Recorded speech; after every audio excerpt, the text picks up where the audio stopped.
Humanity has always yearned to explore the wonders of the universe. We have searched and discovered incredible civilizations everywhere. From ancient to modern times, from cities buried in sand to great architectural works. However, humanity has overlooked one important thing. Beneath the ocean floor, a mysterious world is still waiting for us. Although the depth and pressure of the ocean make humans feel small, there is increasingly astonishing evidence, proving that beneath those deep waters exists an advanced civilization, completely different from what we know. The story I'm about to tell in this video will give you a different perspective on the world we live in. Perhaps we are coexisting alongside a great ancient civilization. The story begins on a cool evening in Argentina in August 1956. A young man named Orlando Ferrati came to his familiar spot on the banks of the La Plata River to fish after stressful study hours. Ferrati was 18 years old this year, with no friends or relatives accompanying him. Just fishing alone after stressful study. Ferrati was 18 years old this year. His only hobby was fishing. Rio de la Plata was an ideal location because it was quiet, deserted, suitable for fishing and contemplating life. There was only one disadvantage here. Occasionally some beggars would pass by. They often made noise to ask for money. But Ferrati was used to this. Just giving them a few cigarettes and they would leave immediately. That day, it was past 11 p.m. Ferrati was still intently watching the water surface waiting for. At that moment, he suddenly heard footsteps of someone walking behind him. Out of habit, Ferrati quickly took a few cigarettes from his pocket, intending to turn around and give them to the beggar. But as soon as he turned his head, Ferrati was stunned. In front of him wasn't a beggar, but a man over 2 meters tall. This man had pale skin and dark brown eyes.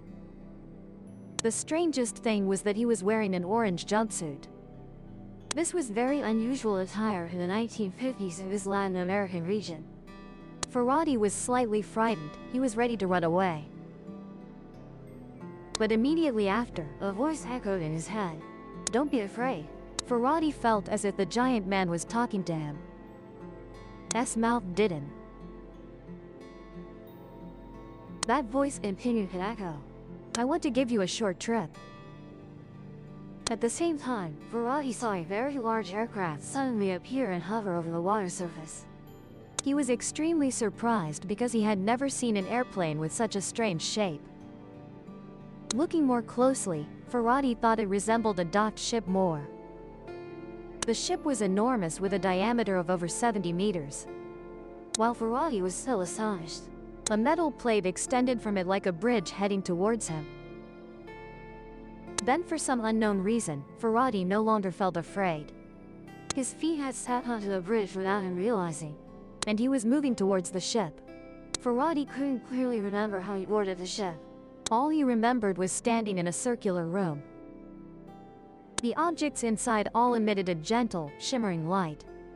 There, he met a young girl named Elena, only 11 years old.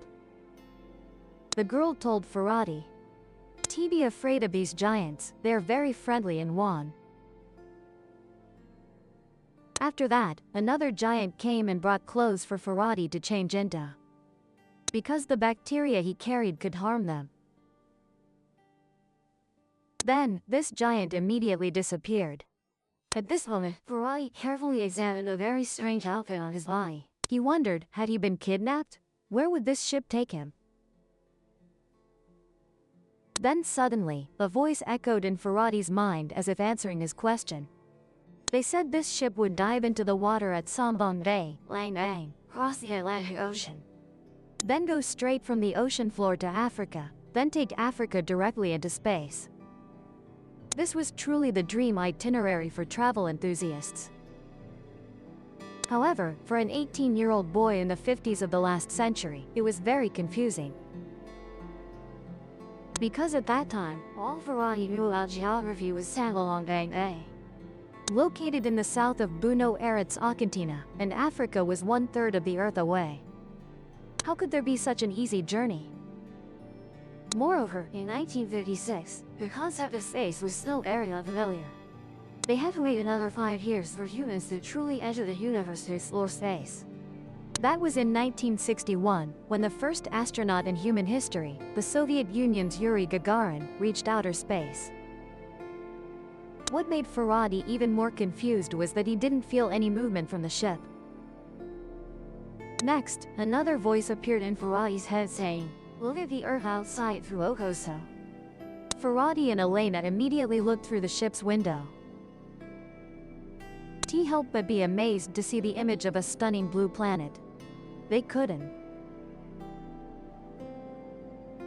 Later, Faraday recounted that he was very moved. It was the most beautiful blue he had ever seen, something he could never forget for the rest of his life.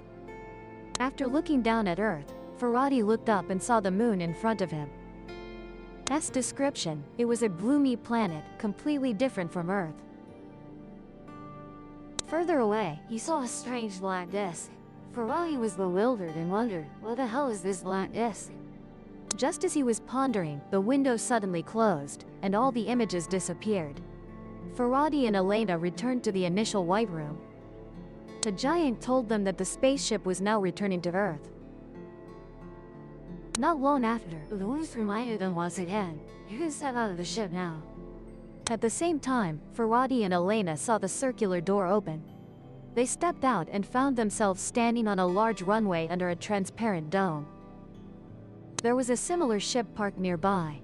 Above the dome was a dark area where nothing could be seen.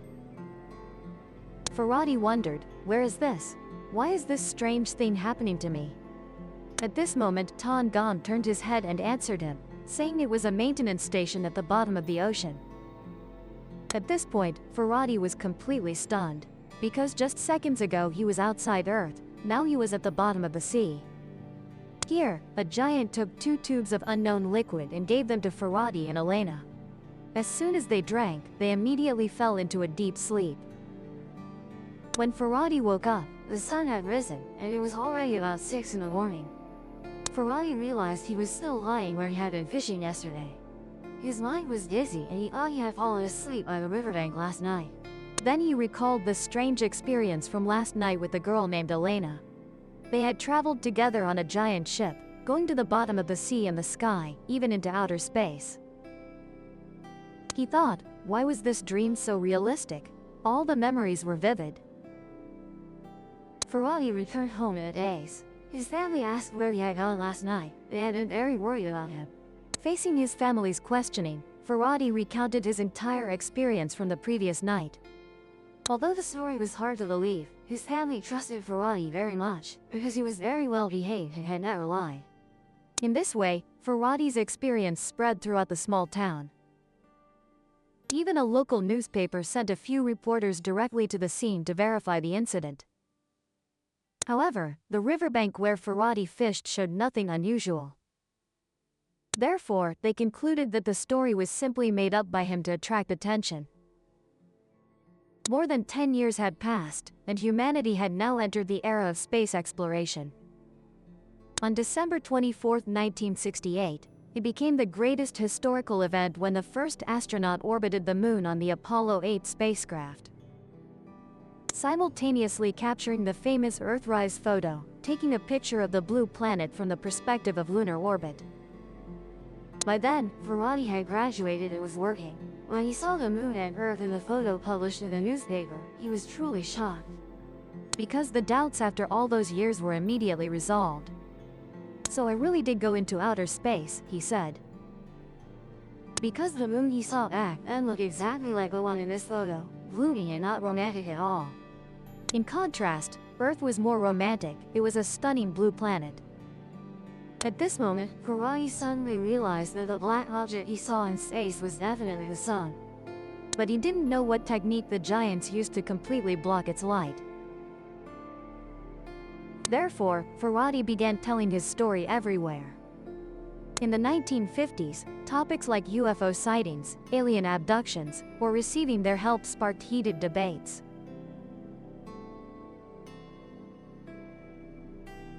Prominent among them was the 1947 Roswell UFO incident, when a U.S. military weather balloon was said to have collided with a UFO and crashed on a farm near Roswell, New Mexico. NASA claimed that the crash was caused by aliens and their spacecraft. Therefore, Orlando Ferrati's story attracted the attention of many scientists. Even more notably, his story mentioned traveling to the bottom of the ocean. This was completely new information that made the scientific community curious. Ferrati was The first person to have this experience. They called that ship a combination of UFO and USO, unidentified submerged object, because it could both fly and dive. Once the mystery of this ship is unraveled, humanity will decode countless mysterious phenomena on the ocean floor. After hearing Ferrati's story, many documentary film crews tried to find clues around the fishing area. However, the results all disappointed them. Moreover, people couldn't find any information about a little girl named Elena. Time flew by, another 50 years passed, and Ferrati had become an old man. Every day, he still went fishing by the riverbank, hoping to travel again. He believed that strange experience at age 18 was real. But now, the place where he had traveled had become part of a university campus. People gradually forgot about it too. Just as everything was about to become a faint memory, Ferrati watched a shocking news report in 2012. According to the report, a Swedish company named Archaeology found an object in the Gulf of Bothnia between Sweden and Finland. In fact, the real purpose of this exploration company was the search for ancient treasure at the bottom of the Gulf. Because from the 8th to the 11th century AD, the Vikings always terrified European merchant ships. They lived on a small island near the Gulf of Bothnia in what is now Sweden. Their main occupation was piracy, and hundreds of trade ships were sunk by them in this area.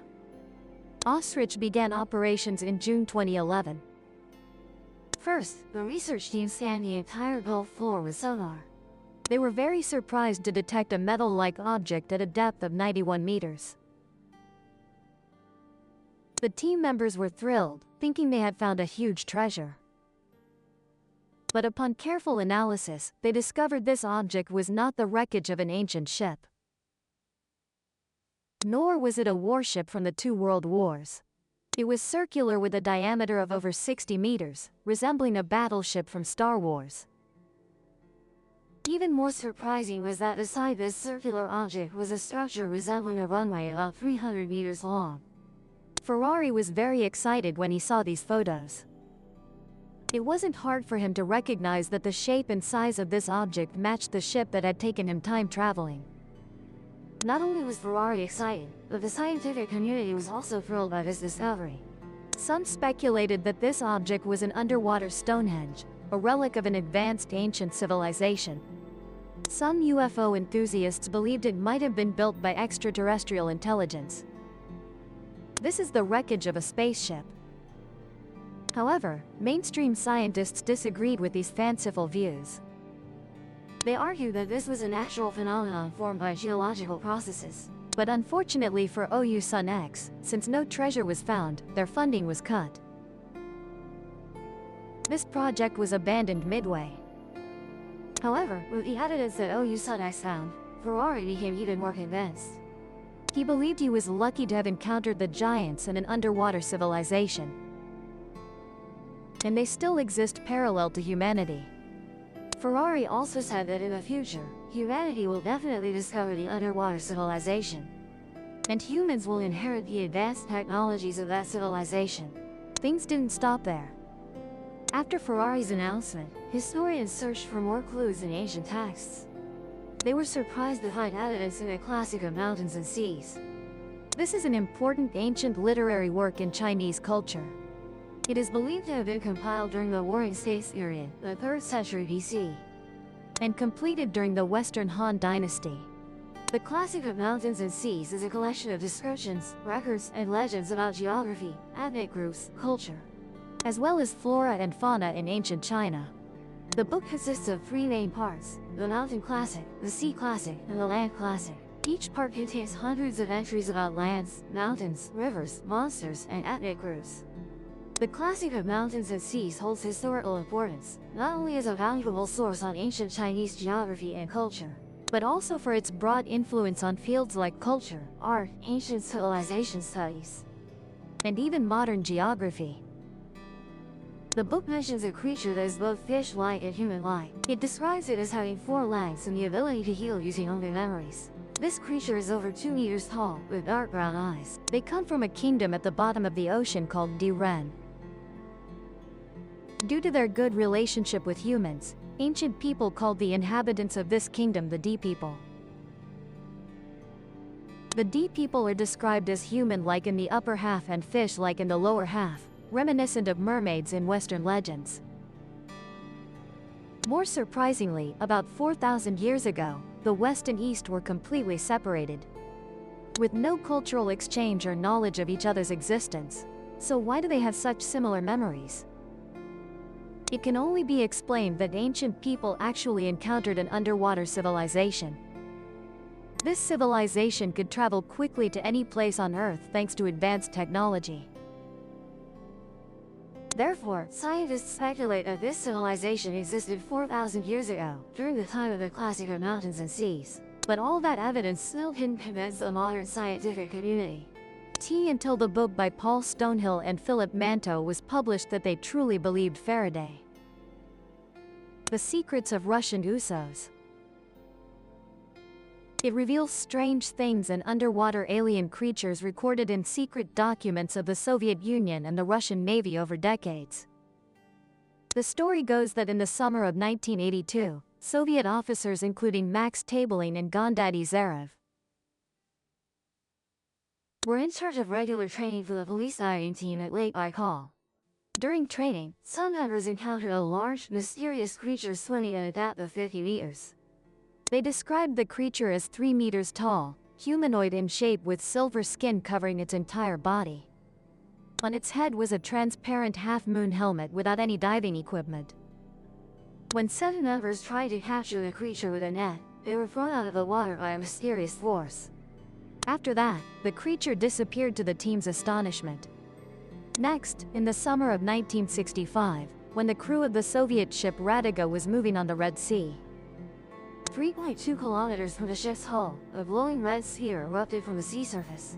The sphere had a diameter of 60 meters and hovered at an altitude of 150 meters. In a short time, a huge column of water rose from the surface. Then, the sphere flew up into the sky. In shape and size, this red sphere closely resembled the ship described by Faraday, the ship of the giants from the ocean floor. An admiral and nuclear submarine commander named Yuri Bekhtop also recounted. He once saw an unidentified diving object in the Bermuda Triangle area.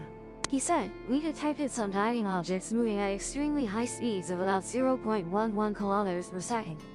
The beings that created those objects must have technology superior to humans." Navy Commander Yuri Vinogradov, who served from 1975 to 2000, participated in many submarine search and rescue missions.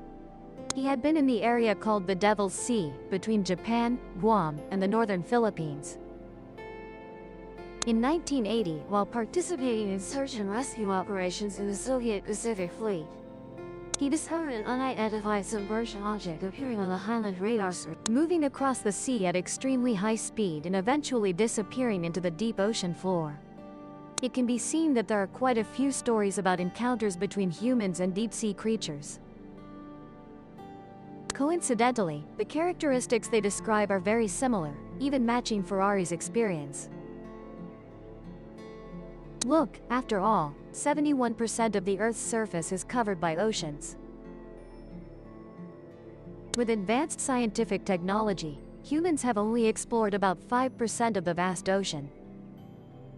There are countless unsolved mysteries, and the hypothesis about the existence of an underwater civilization has its basis. That's all the content in today.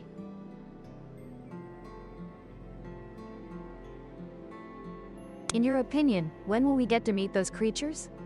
Please leave your comments below. Thank you all for watching the video. See you in the next videos.